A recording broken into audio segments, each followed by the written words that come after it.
Welcome, Pewter Report readers, viewers, and listeners to a brand new edition of the Pewter Pregame Show brought to you by BetUS. I'm your host, Matt Matera. Joined with me is the face that runs the place at PewterReport.com, SR Scott Reynolds, and we are getting into another Buccaneers game today against the Philadelphia Eagles. A big-time matchup for the Bucs to avenge what they did against the Denver Broncos. So I'm your host, Matt Matera. Again, the face that runs the place, Scott Reynolds. Scott, how do the Bucs get over what they did last week and get a win today against the Eagles? Well, the good news is they, and this is why we're a little bit late this morning, just found out that Vita Vea will play today. He will be active. So that's some good news. We're getting a story up on Pewter Report right now. Sorry for the delay, folks, but we figured you'd want to hear that news because that is good news. This team's injury situation has just gone from bad to worse again. And, we talked about this on Wednesday a little bit, and I'm not trying to throw anybody under the bus, but I know J.C. Allen came out on Tuesday and said that Luke Gedeke going to clear the concussion protocol and practice and all that, and that was a little premature. And the reason why is because he was cleared to practice on Wednesday, and that was a non-contact practice. And like we talked about on the podcast on Wednesday, Matt, the situation for offensive linemen and defensive linemen is when you're in the non-contact phase of practice, you're wearing that black "Don't Hit Me" jersey, you really can't practice because it's a collision every single snap between offense, defensive line. That's trench life. That's life in the trenches. When he did clear that protocol and was able to resume practice with contact, that's when we saw the symptoms reoccur, and that's not uncommon. And so that's why we tried to pump the brakes a little bit on this. I know a lot of fans were expecting him to play. We were hopeful he would play, and the team was hopeful. And I believe on Wednesday I said that the team is hopeful he plays, but not counting on him. Because this is, and I've experienced this in my 29 years of covering this team, I've seen this before, where you have a player, offense or defensive lineman, and they clear the concussion protocol, they're allowed to do contact, and then in practice, they get that again. That's why you see players like Zion McCollum, who's a cornerback, is not having to deal with those head-to-head collisions every morning, or a 1 o'clock start or an evening or whatever. They get over the concussion symptoms sooner. For players, offensive and defensive linemen, guys in the line of scrimmage, it's a different animal. And so this is not good news for the Buccaneers because they will be starting Justin School again with Luke Gedeke out. And if he's out for today's game, Matt, I'm not expecting him to play on Thursday either. So I would be shocked if they even let him practice. They're only going to have a couple practices, and more than likely, they're going to be non-contact anyways. This will probably be a couple of walkthroughs just because they're so banged up right now. And that's if there's no other injuries that occur today. I mean, maybe Kalijah Kancey comes back next week. We'll see. Maybe Antoine Winfield Jr. comes back against the Falcons. We'll see. But right now, this is an injury situation. And it's not just there either. The running backs, Matt. All of a sudden, these running backs now are banged up.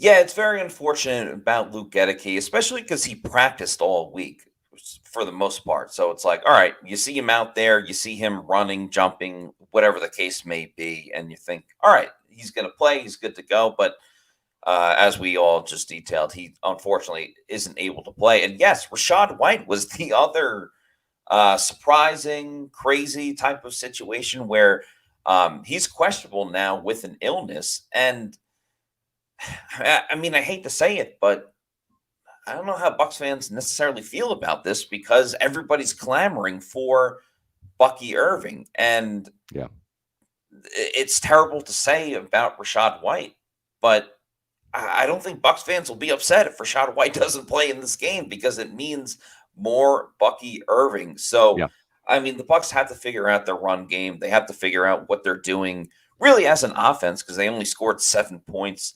last week. But we'll see how it looks if Rachaad White is able to play. I still think he is very important to this team. It's a huge blow not having Luke Gedeke for this game, and hopefully Yes. we'll get healthy one way or another. However, I think this offense will be able to function regardless of if Yeah. Rashad White is available or if it's the Bucky Irving show. Yeah, I agree. And we might see some Sean Tucker today too, Matt. This is really the first time that we'll get like a more prolonged look at Sean Tucker if Rashad White is not able to play. I'm going to try to find that out as well. But again, the good news is Vita Vea is going to be active today. But and Bucky Irving, he's dealing with that hamstring injury, and that's an injury that even though he was able to kind of practice towards the end of the week, when you open it up, Matt, and you kind of put the pedal to the metal and try to break off one of those 32-yard runs, sometimes that's when you blow out a tire, and it's those instances really where you try to really mash the gas. That's where that hamstring can really strain or tighten up, and so he might be able to start this game and then play a couple plays and he's out. So, we'll see. I'm trying to find out about Rashad White right now, texting some sources. So we'll try to have that information to you. The information you might want to know is from our good friends at Bet US. Tampa Bay, I believe, started off the week as a favorite, and now they are the underdog, likely due to all the injuries. When you've got 19 players on the injury report, Matt, that is not good. I've seen a lot of injury reports in my time. I haven't seen one that long in a long time. Most of those players will play, but again, we talked about this on Wednesday. It bears repeating. Mike Evans dealing with the knee, Tristan Wirfs dealing with the knee, Chris Godwin dealing with the neck injury. Those are some really key components to this offense, and they are going to play through these injuries. But if you're not 100%, if you have a bum wheel, if you've got a neck that's stiff or is aching, and you take another hit, if you're Chris Godwin, or you plant wrong if you're Tristan Wirfs or Mike Evans, and all of a sudden that knee injury can get aggravated, and then you're out of the game. So this is going to be a very kind of tenuous situation for Tampa Bay today. The hope is that not only do they get the win, I'm not forecasting. I believe I'm the only one at Pewter Report who brings the bad news this morning and picked the Eagles. But Rashad White will play. So I just got the word Rashad White will be active. So dealing with an illness, he's not going to be 100%, obviously, but maybe the adrenaline rush from suiting up and getting some time out there will be the case. Of course, and we've kind of dealt with this at Pewter Report. We've had some sickness this week as well. I think we're all active for game day, but not 100%. Having said that, we're going to be in air conditioning. We're not going to be out there at Raymond James Stadium at 1:00 dealing with and not getting tackled by grown men. Yes, well said, Matt. Well said. Again, Tampa Bay is the underdog at home, and we'll see how things fare. Just wanted to remind everybody, Matt, a little bit under the weather today, Bailey as well as Adam, but we're hanging in there. But we do have Pewter Game Day coming up at 1 p.m. So make sure that you check out Pewter Report TV. You can also find us on X, on our YouTube or our X channel, and Facebook at Pewter Report. You can watch Matt and Josh Capo analyze this game and react to all the big plays, and also on pewterreport.com. So a lot of great ways to watch Pewter Game Day. You guys are really growing this channel. We really appreciate all the support that we're getting for these broadcasts. We hope that you enjoy them. We do them for you. This Pewter Game Day show is really kind of taken off at this time slot. And this is also a good reminder to remind you that there's a game on Thursday, and the Pewter Pregame show won't be at 8:15. That is a typo on my part. It will be 9:00. But we will have Pewter Game Day at 8:15, and that is going to be Bucs and Falcons on Thursday night. So at 9:00 on Thursday, that will be the Pewter Pregame show. Now, I understand most of you are going to be at work, so that's a good time to maybe schedule an early lunch, Matt, and watch us live. And if you miss us live, you can also watch us. We're going to archive this on Pewter Report TV all day long, so you can watch it anytime before the game kickoff again at 8:15, and that's when Matt and Josh will be doing Pewter Game Day. Actually, it won't be Josh. Josh will be at the stadium. He's going to be up there in Atlanta for that. So it will be Matt and another Pewter reporter watching the game and reacting to all the action. So let's get to some of your questions and comments here. I know that Cuse 44 is going to be one of those guys that's going to want to see a little Sean Tucker today if he's listening to the broadcast. Let's get a super chat in here from Rev to start things off, Matt. Yeah, shout out to Revfish. Thank you so much for the 4.99 super chat. As they say, is Baker holding the ball too long, or are wide receivers not open? Good question. And Yeah. also, we should point out that Jalen McMillan is doubtful for this game. Yep. He tweaked his hamstring on Friday's practice, and something about Friday practices this year just is not going the way of the Bucs, because you have Kalijah Cansey get injured the first week of the season, and now you have Jalen McMillan. So Friday, it's already like kind of a walkthrough, but whatever the Bucs are doing, not working. Yep, I'm with you on that. Really, maybe the worst game Baker Mayfield has played since becoming a Tampa Bay Buccaneer. He was hurt in that game against the Carolina Panthers. He almost threw 3 picks in that game, Matt. We were kind of like gritting our teeth a little bit. The Bucs needed to beat Carolina last year to win the division. He did not play well, but he was also banged up, dealing with rib injuries. Also had a knee injury that occurred in that game, so he was not nearly 100%. So you kind of give him a pass there a little bit.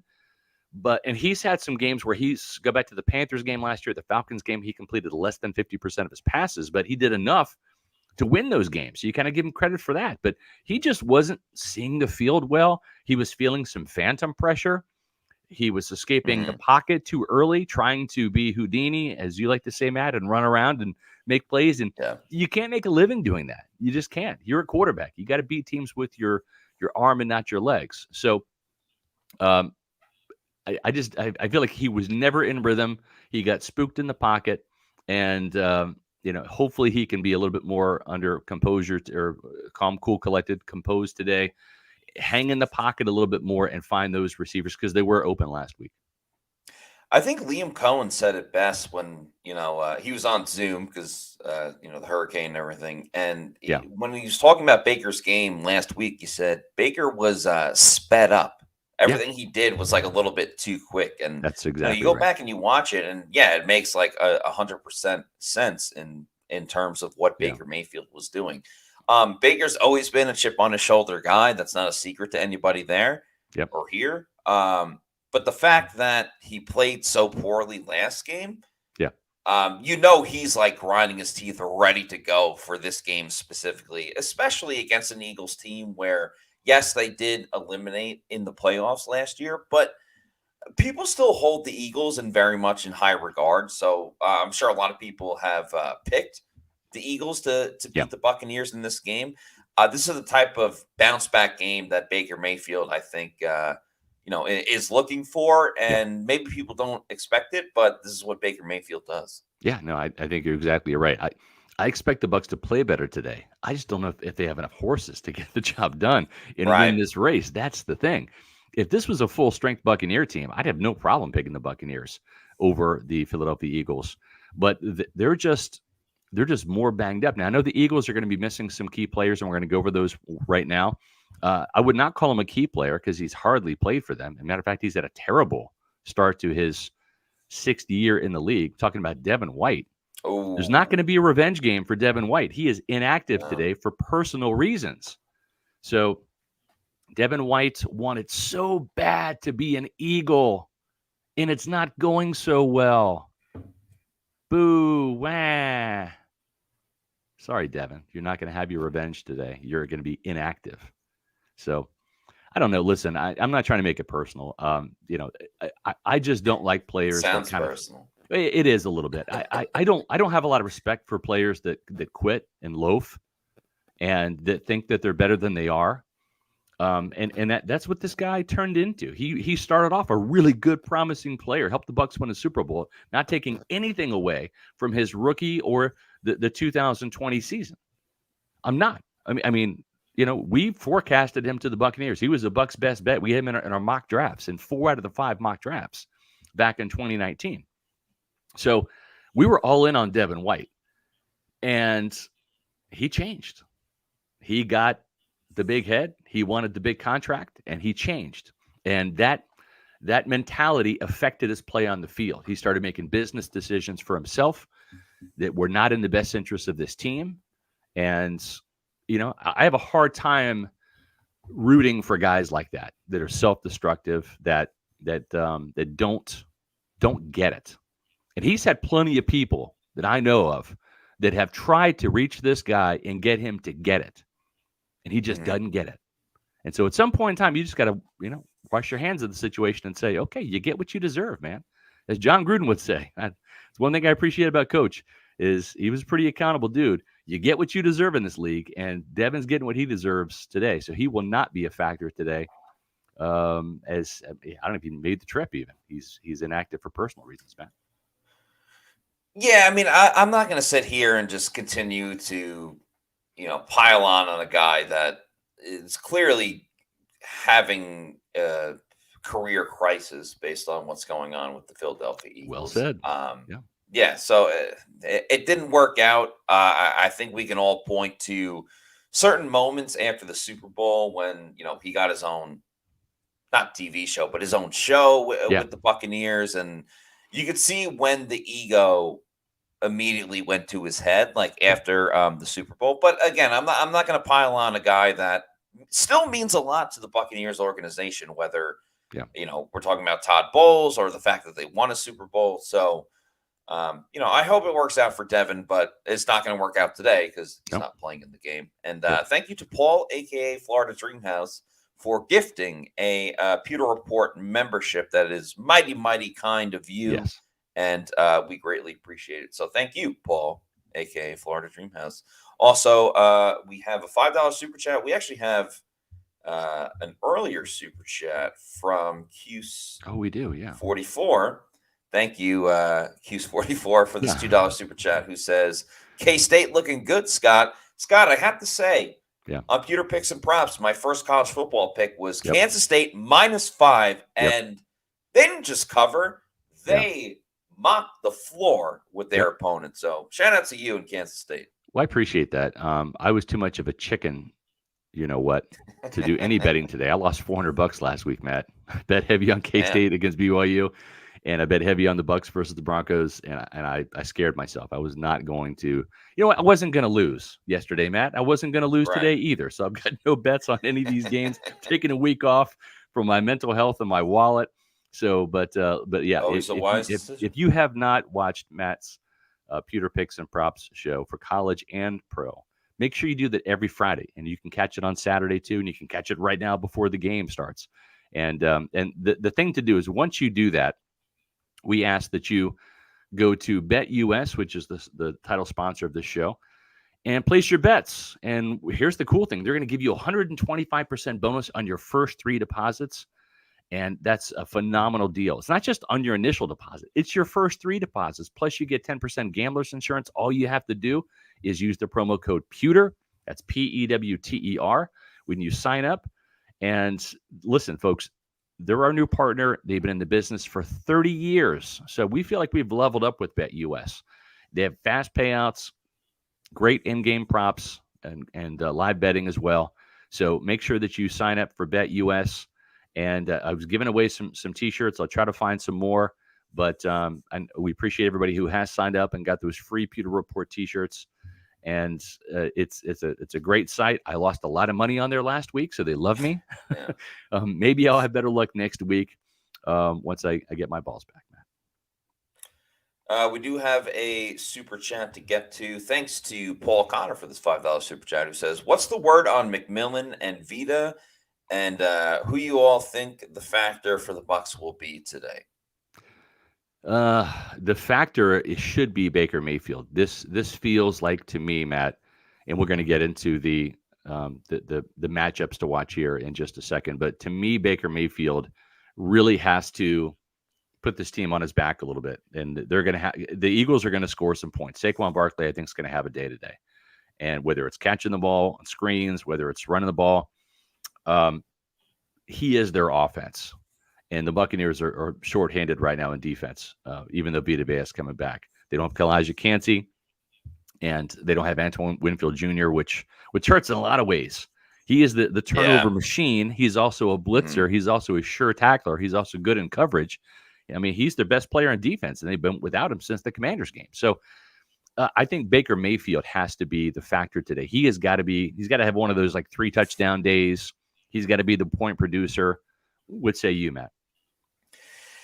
Yeah, I mean, you look at the first 2 games, you're like, wow, Baker Mayfield is in the MVP conversation. Yeah. And then it's not all on him, but you look at how Baker played against the Broncos and you look at how just the team performed, and it's like, what's going on here? So Yeah. Baker still with his play is overall inconsistent. Like you kind of Baker Mayfield is kind of like Forrest Gump and like a box of chocolates. Like you truly never know what you're going to get until Baker Mayfield is playing in the game. So I tend to err on the side of the players and show my belief in Baker Mayfield, and I think he will bounce back. I mean, that game against the Broncos, Baker was bad.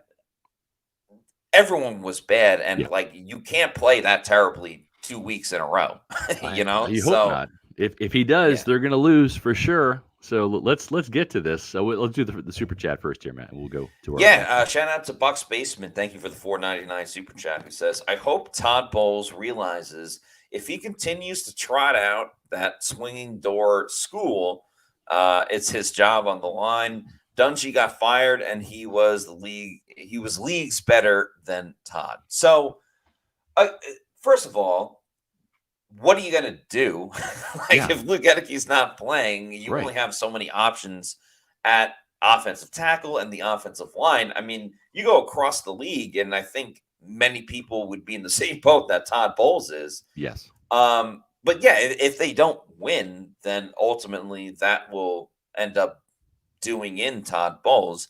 But even if they lose to the Eagles today, which I'm not predicting, which I don't want to see, but they're not going to make a coaching change or anything like that based off a 2-2 start. No, you're exactly right. And you're also right when you say the fact that not many teams have that ace offensive tackle just sitting on the bench waiting to enter the game. Even teams that have drafted offensive linemen with a high pick and he's the swing tackle. A lot of times those are the players that aren't ready to play. You know, they're rookies. You know, they haven't had they don't have a lot of game experience yet.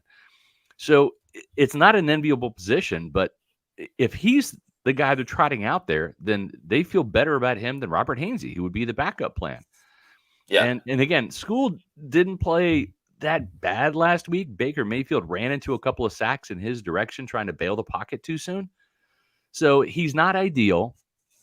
I get that he's the punching bag up front, but there's other things to be concerned about rather than just Justin School. And he is one of the guys that we talk about in our matchup. So let's go to the offensive matchup. And of course, there's Baker running, which we don't want to see.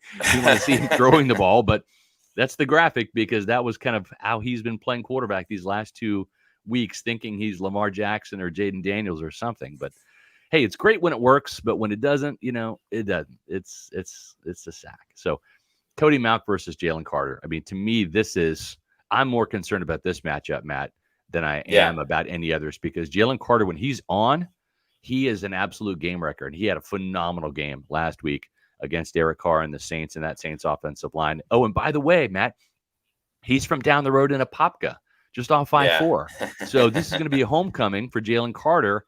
And he's played here before. He played here twice last year in that playoff game as well as week 3 when the Bucs lost to the Eagles on Monday night. But how do you see this matchup? Yeah, I'm sure Warren Sapp will have something to say about a homecoming from Apopka. But Jalen Carter was out of his mind last week. Did a fantastic job for the Eagles going up against the New Orleans Saints. And Cody Mauch, while the tape isn't as bad as his worst moments, Jalen Carter's a first-round pick from the University of Georgia, even though Georgia had a terrible night last night. This is a handful for Cody Mauch. So, the pick is Jalen Carter between the two of them. And I hope the Bucs employ some type of, double team or, or just something to not let Jalen Carter kind of get his motor going. But yeah, this is a major, major concern going into this game. Yeah, it really is. And yeah, I would love to see Cody Mauch rise up and play down in and down out consistently. He's Yeah. not there yet. And I think the thing too is when you look at this matchup, if you don't play every down like it's your best against Jalen Carter, he's gonna wreck you on Yeah. that play. And that could be a costly sack on third down, Matt, that knocks this team out of field goal range or ends a drive, right? So we have to see Cody Mauch really kind of level up and become more consistent this year. If he doesn't, then you might have to really look at drafting another guard and looking at maybe replacing him next year. He's got the talent. He's wildly inconsistent at times, and that's unfortunate. Somebody who's been pretty consistent, maybe not start of the year here in terms of the numbers, but if you throw him the ball enough, Matt, he will make plays. He will get 1,000 yards. And he will have a good matchup today with Darius Slay. This is Mike Evans versus Darius Slay, and this is one of those marquee matchups, I think, in this game. No doubt about it. I'm going to go with a push in this one, and I have all the respect in the world for Mike Evans and what he does. But if you're not going to throw him the football, I'm not going to sit here week in and week out and be like, oh, well, he's Mike Evans. He's a future Hall of Famer and all of these things. No, you have to prove that you're going to get him the football. And I think they are going to pepper Mike Evans today, which is great for my fantasy team, which is great for people that watch Pewter picks and props. But until they do that, I'm sorry. I'm not going to sit here and be like, well, it's Mike, and whatever Mike does, he's going to do. Because Darius Slay has been around for quite a while, and I blame the Bucs more than I do Mike Evans. But this isn't just a shoe-in, right-in type of, oh, well, Mike's going to dominate because he's Mike Evans. Yeah. No, he hasn't the last 2 weeks, and that should change, hopefully. Hopefully it does. I'm going to give Mike the edge in this one just because I think they're going to force feed him a little bit. And I think he's itching to make some plays. He has not found the end zone since week 1. So I hear you, Matt. And under normal circumstances, I would also give Slay the respect and say push as well. But this just feels like this is a game where they need Mike, and I think Mike delivers. Yeah. So I'm going to go with Mike in this one. Justin School versus Bryce Huff. He has not really made the impact that the Eagles were expecting him to make, but at the same time, he's going up against Justin School. It's a swing tackle and a former 6th-round pick, and he struggled. He's not been anywhere close to playing at the level of Luke Gedeke. So how do you see Bryce Huff versus Justin School? Yeah, I see another push in this one. So Bryce Huff, got the big free agent contract. It played for the Jets previously, and got signed to the Eagles. Bryce Huff is showing he's not an every down edge rusher. He is a third down pass rushing edge rusher. And the Eagles haven't deployed him like that. So he's getting tired out on first and second down. He doesn't want to defend the run. I actually think this is a huge advantage for the Buccaneers in terms of if he's going to be on the field a good amount, and we'll see how the game works out. But you can run at him. You can deploy certain things at him. So as great as he is as a pass rusher, if he's going to be exhausted by the time third down gets around, I truly see this as a push just based on Huff's inability to play every single down and School getting better week in and week out. Still not great, still not even good, but eventually the fundamentals will turn around. Yeah, and we have some people just joining us for the Pewter Pregame Show. Welcome. We'd love to have you. But yes, we're going to give you a quick rundown real quick because I see some people in the chat here saying, wait a minute, Luke Gedeke not playing? Yeah, he's out. And this is something we kind of forecasted on Wednesday. Hey, there's a chance that he might clear concussion protocol during the week and actually practice. But because he's a lineman and they do headbutts every play, it's life in the trenches. There's a chance that those concussion symptoms can recur. And that's exactly what happened. And so he has been downgraded to out. Justin School will once again start. My guess is he will not play either against the Atlanta Falcons on Thursday because it's a short week. So we might not see Justin School maybe until that New Orleans Saints game. And Matt, this kind of reminds me a little bit of what happened to DeMar Dotson one of those years. I'm not sure if it was 2018 or 2019, his last season, but he missed about 4 games, I think, with a a concussion. So much harder for offense and defensive linemen to return to action from concussions because of the collisions that they endure every single snap. So he is out. I am told Vita Vea will play. Rashad White will play. We don't know about Jalen McMillan yet. He did suffer a hamstring injury on Friday's practice and is listed as what? Doubtful, Matt? Is that correct? Yeah, he is. He's doubtful for this game. Crazy situation because final week, and then we talked to Todd Bowles, and we're like, "Hey, Todd, who's in, who's out?" And he's like, "Jalen McMillan tweaked his hamstring today." Yeah, so it looks like he's not going to play. Yep. So this is going to be the interesting matchup of the game here. I think this is Baker Mayfield versus Reed Blankenship, who has 2 interceptions. And if you look at the Pro Football Focus numbers, and they're not always right, but they're usually pretty spot on. It's hard to gauge safety play because you don't know the player's responsibilities. But Reed Blankenship's just a good player, and he is a player that has also picked off Baker Mayfield before. He did it in that Wednesday or the Monday night game back in Week 3. And he's a dynamite player. I loved him coming out of, I think, this Middle Tennessee State, and huge factor in all phases: forced fumbles, fumble recoveries, interceptions, tackles. Just a really good player. He is kind of the quarterback of that secondary. I know they have some veterans back there with Darius Slay and also C.J. Gardner-Johnson, but Reed Blankenship's their playmaker. Baker Mayfield has to avoid this guy, and he's done that in the past, Matt. He's avoided guys, like who's the safety? I'm drawing a blank for the Atlanta Falcons, who's really, really good. Jesse Bates. Well, he's a corner. Jesse Bates. Yeah, he's done that before. He's avoided guys like Jesse Bates when he's had to. I was thinking Justin Simmons. He's the new guy. Jesse Bates. Yeah.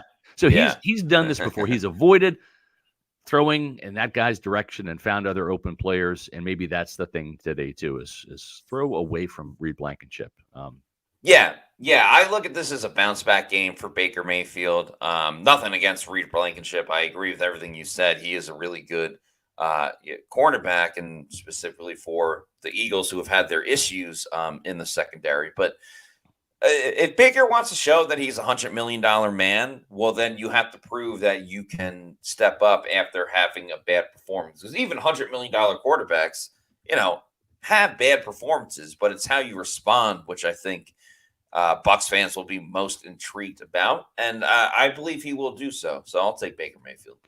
I'm going to take Baker Mayfield in this just because I was going to give it a push, but I think this has got to be the bounce back week for Baker Mayfield. If they have a chance of winning this game, Baker has got to be on point. He has got to lead the way. So I'm going to give him the slight edge just out of necessity. Our last offensive matchup, Chris Godwin versus C.J. Gardner-Johnson. Matt, these two players have met before on several occasions. They have, but this year, this version of it, Chris Godwin is 8th in the league in receiving yards, and that includes like Malik Neighbors, who played on Thursday, so he has a game ahead of everybody. Chris Godwin has the possibility and capability to lead the league in receiving yards this season. I fully believe that, and I don't think that's going to slow down just because C.J. Gardner-Johnson is playing. So I think it's going to be another big game for Chris Godwin, and typically the way that he goes, the Bucs offense goes, and the way that the game goes. So I'm all in on the Chris Godwin train. Yep. Well, we're asking Buccaneer fans, if you don't have a place to watch the game, if you're not going to the game, and maybe you don't want to watch it at home, well, get yourself to Walk-Ons for some great game day specials. Game day at Walk-Ons is just different. And it starts with the way our teammates prep each dish from our scratch menu. No shortcuts. We are hand cutting every single mozzarella log straight from the block. Hand peeling, stuffing, and bacon wrapping each voodoo shrimp. Hand carving ribeyes for our steaks and po' boys. And hand slicing, then tossing our boneless wings in our house-made sauces.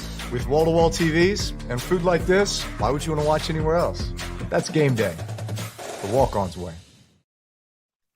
Former Saints quarterback Drew Brees is actually a nice guy.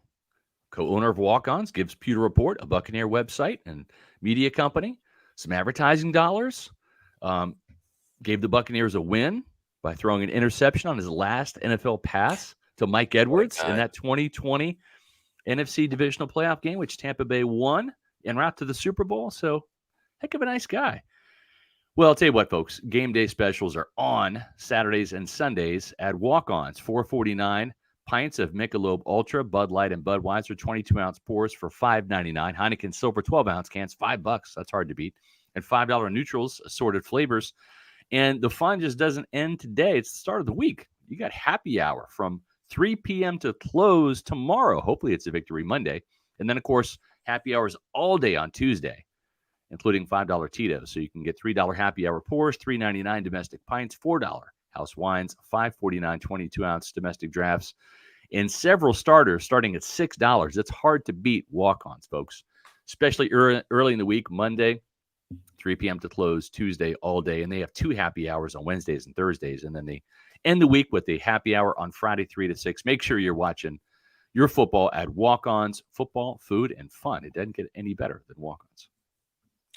Let's get to this super chat. We have a couple super chats to get to, so appreciate everybody. Bucs Basement with $4.99 super chat says, I hope Todd realizes if he continues to trot out that swinging door school, it's his job on the line. Dungy got fired, and he was leagues better than Todd. Yeah, we kind of talked about this. Like, school's going to play. That's, they have to play him. Not much that Todd can do. Yeah. If they thought Robert Hainsey was better, they would play Robert Hainsey. And it's just that simple. Or Elijah Klein. That's Klein. the other sexy option that people are alluding to. Bucs Basement with another super chat. Thank you so much, Bucs Basement. Says, with $1.99, says, are we ready to call Light's 2021 draft a flop? So I pulled up that draft class. It's Joe Tryon-Shoyinka in round 1, Kyle Trask round 2, Robert Hainsey round 3, Jalen Darden round 4, KJ Britt round 5, Chris Wilcox and Grant Stewart in round 7. Yeah, I don't think we could call it a flop just yet. I mean, KJ Britt, I know the platoon situation, everyone has their feelings about it, but I mean, KJ Britt is a guy that's starting for the Buccaneers as a 5th round pick. Hainsey, they didn't want to start, but they had to start based on the center situation. I'll say this. With better. Robert Hainsey, there's worse centers out there, and he did help this team win 2 division titles, right? I mean, we're not talking about the best Buccaneer teams of all time. We're talking about an 8-win team and a 9-win team. But at the same time, it's not like Robert Hainsey was a bust. For a 3rd round pick to start wire to wire 2 straight seasons, and then the Buccaneers upgraded with a 1st round pick, that's good value for a 3rd rounder. I think the biggest thing is Kyle Trask, right? Is we have yet to see him play. That's a good thing because then the Tom Brady was healthy every single snap that he was in Tampa, and Baker Mayfield so far so good. So, could they or should they have spent their 2nd round pick on a positional player other than a quarterback? Yeah, maybe. But we've gotten Jason Light on the record. He says I wouldn't trade Kyle Trask. I wouldn't go back in time and do that any other way. So take it for what it's worth. JTS, Matt. I think the time's almost up. We saw him have a good game against the Commanders. It just we got to see more. He's got to show that he can be an impact player. Doesn't have to be every week, but it can't be like once a month, right? He's got to have some more consistency to his game in terms of making plays. He was so close to a sack fumble in the end zone last week, but that's kind of been the story of his career. This close, it has. Not getting it done. Yeah, I mean, I don't hate the way that JTS has played this year. I mean, he's showed up more than Yaya Diaby has, but regardless, 1st round pick hasn't given the results that the Bucs wanted. Yeah. Thanks to Paul, aka Florida Dreamhouse, for this $2 super chat, who says 34-17 win for the Bucs. Baker / the offense bounce back. Yeah, love the optimism, and I think every Bucs fan would sign up for that type of win. I'm with you. And but Baker can't do it all by himself, right? There's, he's got to have some help, and we're going to talk about some of the help on the defensive side of the ball here. Let's pull up the matchups that we have to zoom in on for the Bucs defense, sponsored by BetUS. This Eagles offense, Jalen Hurts has got 3 touchdowns and 4 interceptions. He's been a bit turnover prone. He's not playing as well as he did a couple of years ago. I think the book is kind of out on him, but This is a game, Matt, where he can hurt you with his legs, especially in the red zone. Those quarterback keepers, those designed, quarterback run plays, those can be effective. And we saw him really kind of step up in that Falcons game as a runner when things weren't looking well. Now he's without A.J. Brown and Devontae Smith, who both of those receivers are out. Britton Spivey, the third round, or Britton Covey, the third round pick, he's also out. So you're looking at Jahan Dotson playing in this game, John Ross, Johnny Wilson, the monster from Florida State, 6'6". Those are his receivers. Dallas Goedert, that's another one. But Jalen Hurts versus Jordan Whitehead. And the reason why we have this as a Jordan Whitehead situation is he's going to be matched up against Whitehead in the passing game. But Whitehead coming down in the box to kind of get that contain and help set the edge, that's going to be key in slowing Jalen Hurts down as a runner. How do you see this matchup, Matt? We're going to learn a lot about Jalen Hurts today, because I don't know in his career how often he's had a game where he doesn't have his top two wide receivers, let alone just missing one of them. And I think this is a bounce back game, a get right game for Jordan Whitehead as well, who has been fantastic the first 2 weeks of the season, but it didn't really bring it last week. But you could say that about pretty much every single Buccaneer that strapped it up against the Broncos last week. So I think Jordan Whitehead's going to make his mark on this game, playing in the box, making big tackles. So I'll take him. I'm going to take Whitehead too, even though I think the Eagles might win this game.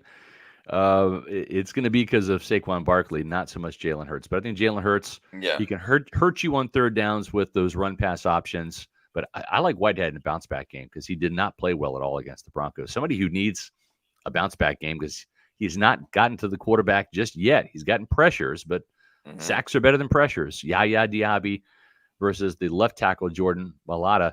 Right tackle, Lane Johnson, officially out. That's no surprise. He's dealing with a concussion also. But this is going to be a key matchup here. Mailata is one of the best left tackles in the league. And Diaby and Joe Tryon-Shoyinka are going to see some action against him. How do you see this one going, Matt? There's no way I could take Yaya Diaby. I mean, he had his opportunity last week against a backup offensive tackle, and now we're talking about Jordan Mailata, who's up there with one of the best left tackles in the league. Prove it, Yaya. Prove me wrong. I want to be proved wrong, but until you do, you got to take Jordan Mailata. Yeah, I'm with you. I think he's gotten better in terms of pass rush win rate, but there's something great about sacks, Matt. They usually end the play with lost yardage, right? So especially sacks on third down, they can end drives. So those plays beat pressures any day of the week, unless of course the pressure leads to an interception. That'd be nice as well. I'm taking Mailata as well. Bucs inside linebackers, and we're going all three of them because it's going to take not just Levante David, but Servasi Dennis, KJ Britt. It's going to take all of these guys to go up against Saquon Barkley because the Bucs defensive line is banged up right now. Vita Vea, again, will play in this game, but he's going to be a little limited, probably on a pitch count. Kalijah Kancey's still out with that calf injury. Saquon Barkley, though, Matt, I think the Eagles have 8 touchdowns. He has 5 of them, 4 on the ground, 1 via the air. He scored all 15 points, 2 touchdowns, and the 2-point conversion to beat the Saints last week. This guy's on a roll right now. How do you see the Bucs inside linebacker stacking up against Saquon Barkley? Yeah, this has less to do with Levante, specifically Levante David, but less to do with Levante and Servase Dennis and KJ Britt. I just have the utmost respect and belief in Saquon Barkley. I just think he's a great player. He's a special player in terms of what he can do. So I'm going to take him. But again, it's nothing on the Bucs inside linebackers. It's just kind of how great Saquon can be. He is loving life in Philly. This offensive line is really paving the way for him. Yes. Really in a way that the Giants couldn't. He's in a way better spot. Forget about the drop pass, which I know Bucs fans would have loved because it would have beat the Eagles, but he's still a fantastic player. I don't think that one play is going to define his time in Philly. Yeah, no, I'm with you. I have to go with Saquon Barkley today. He's literally one of the best players in the NFL right now. Bucs interior defensive line versus the Eagles interior offensive line. It looks like Mekhi Becton is going to play through that hand injury. They still have some formidable options inside with the Eagles. Their trenches, their interior trench players are better than the Broncos' interior offensive linemen last week, Matt.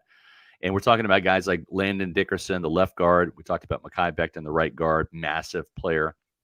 Not good necessarily against pass rush. This would have been a great game for Kalijah Cansey to play in because he can beat Mekhi Becton with speed, but he's not going to be playing. Cam Jurgens at center. The reason I bring up those names is because the interior offensive line last week for the Broncos did not allow a single pressure up the middle and paved the way for 136 yards on the ground when the Broncos were averaging about 40 yards less than that on a weekly basis. Now you have a team that specializes in running the ball, and we better see not just Vita Vea today, but we better see better play from Will Golston, Logan Hall, Greg Gaines, CJ Brewer. These guys have really got to step up. No question about it. So looking at this matchup, if Vita Vea is able to play a fair share of snaps, I would take the Bucs interior defensive line. But if Vita Vea can't go that long, then it's the Eagles interior offensive line. Yeah. I like CJ Brewer and Mike Green and those guys, but I like them stopping the run. I don't appreciate what they can do as a pass rusher. So it all hinges on Vita Vea and can really swing either way depending on what he can do. Yep. And then finally, our last matchup, and we'll see some Levante David on Dallas Goedert as well, the tight end. But Tyke Smith, the nickel corner, is going to see some snaps against him as well. He's really become an underrated player. He hasn't made those splash plays just yet, but his coverage has been sound. He's a good tackler. Saw a nice tackle for loss the last couple of weeks. This is going to be a key matchup, whether it is Tyke or whether it's Levante. But really right now, when we talked about the Eagles receivers, John Ross, Jahan Dotson, Johnny Wilson, not much rapport between Jalen Hurts and those guys, but Jalen Hurts is comfortable with Dallas Goedert. Yeah, don't get me wrong. I like Tyke Smith, but I mean, we put him on this gigantic pedestal of like, oh my God, he can do all these things and he doesn't look like a veteran. Meanwhile, we also sit here and act like, oh, well, Christian Izien, he only got 2 interceptions last year early in the season and then like didn't do anything else. Meanwhile, like, what has Tyke Smith done from a statistical standpoint? Nothing. So like, I'm sorry, I'm just kind of over the Tyke Smith is amazing and everything he does is fantastic when he still hasn't recorded an interception, and we can't hold Christian Izien to this high regard and not ask Tyke Smith to do the same. So I'm going to go with Dallas Goedert in this one. I like Tyke Smith, but come on, man. We can't bash Christian Izien and act like, Tyke Smith is the next coming of Darrelle Revis or whatever it is. So I'm going to take Dallas Goedert. They're going to pepper him a lot. Yeah, I think Dallas Goedert's going to get a lot of plays, a lot of action today, a lot of passes thrown his way. Yeah. I'm going to go with Tyke Smith. He's going to be pissed off that his Georgia Bulldogs lost again to the Crimson Tide last night. Insane game. Jesus. That was crazy. It was 30-7 at halftime. Georgia comes back, takes a fourth quarter lead, and then throws an interception in the end zone after Alabama retook the lead with 2 minutes left. Crazy. Are the Bucs doing anything we got a super special? Chat from Bucs Basement. Thank you for the $1.99 super chat, who says, are the Bucs doing anything special for Brady today? Yes, they're saying, hey, Tom, here's the press box. Have at it. Yeah, that's about it. There will not be a Ring of Honor player this year. It could have been Tom. Like, this would have been a good game for it as well because he's here. But maybe they'll save that for the 50th anniversary, which is the Bucs' 50th anniversary team is next year. So no special things for Tom Brady. I'm sure they'll put him up on the Jumbotron and he'll wave to the crowd from the announcer's booth. That's really about it. So that's it. Thanks to King Gorilla VR with this $1.99 super chat. Goes on to say, let's bake, fry, Eagles, fry. Well, yeah, certainly. A lot of Bucs fans are hoping that happens in today's game. Yeah. JD Foster with a question for us here. To Scott Reynolds and Matt Matera, just wondering which is your favorite Bucs jersey color combo to see on game day. Matt, your thoughts? They're going to be in white and white again today because it's Yeah. September. No Yeah. surprise. They go too much with the white jerseys. Yeah. I like the traditional red and pewter. Yeah. Don't get me wrong. I love the pewter jersey. I like the creamsicle. But yeah, I mean, if we're talking about a jersey that they could wear week in and week out, it's the red and pewter. And I get why they don't do it now because of the temperature and everything like that. But yeah, that would be my pick. Yeah, red and pewter for me as well. I do like the pewter jerseys. I think they're cool. But no pewter jerseys this year. We found that out. So a bit of insight for you there. The Bucs haven't fully retired the pewter jersey, but it's not going to be making an appearance this year. We had an appearance from a tough guy, a really tough dude. His name is Cody Parrish. That's right. Scott, not trying to steal the show again. Just wondering if you got my email for the free shirt Wednesday. I got the staples in my head, healing up good. Thanks for the well wishes from you both. That's good to hear, Cody. And yes, I did get the email. I responded to you this morning. Appreciate the reminder, but it was kind of a crazy week with the hurricane, and I went down to Boca Raton to see my daughter Jillian at FAU. Just got back last night. But yeah, he sent me a picture of his head being stapled here. I'm not going to put it up, but this is the email here. He says, please send that on the side. Yeah. He said, "Hey, Scott, this is Cody Parrish. I was the listener in the ER getting staples in my head while watching the show. I listen or watch every day. Thank you so much. That is dedication." Yeah.